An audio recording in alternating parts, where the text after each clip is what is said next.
দেখো তৃণাঙ্কুর এই মুহূর্তে বড়মার মন্দিরে পুজো দিয়ে সে বাইরে এলো এবং বড়মার কাছে কি চাইলো সেটা আমরা একটু জেনে নিই তৃণাঙ্কুরের কাছ থেকে। কি আবেদন প্রার্থনা করলে বড়মার কাছে? বড়মার কাছে আমি সারা বছর ধরে আছি। এইটা আমি আমাদের দল বিজেপির মতন নয় যে ধর্ম দিয়ে আমরা নির্বাচনীকে ব্যবহার করার চেষ্টা করি।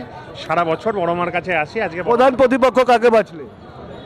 প্রধান প্রতিপক্ষ কেউ নয়, মমতা বন্দ্যোপাধ্যায় উন্নয়নের কাছে প্রতিপক্ষ কেউ নয়। সেকেন্ড থার্ড ফোর্থের লড়াই হবে। এবার বিজেপি, সিপিএম, কংগ্রেস এরা তাদের মতন করে সেকেন্ড থার্ড ফোর্থ নেবাবো। তুমি যেখানে দাঁড়াতে সেখানে মঞ্জু বসু দীর্ঘদিন ধরে দাঁড়িয়ে আসছে, বাম আমল থেকে দাঁড়িয়ে আসছে, কতটা জয় হবে, সুবিধা হবে না অসুবিধা হবে? মঞ্জুদি আমাদের অভিভাবক।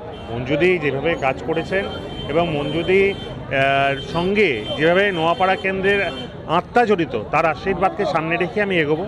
আমি মঞ্জুদের কাছে কৃতজ্ঞ। সাম্প্রতিক একটা ছবি ভাইরাল হয়েছিল মমতা বন্দ্যোপাধ্যায় মঞ্চে, মঞ্জু বসু একটা ঘটনা ঘটলো যে ভাইরাল হলো, সেটা কোনো প্রভাব পড়বে ভোটে? দেখুন, আপনারা তো হাফ করেছিলেন। এই তো আমার পাশেই রয়েছে আমার ছোট ভাই দেবব্রত, ও একটা ফেসবুক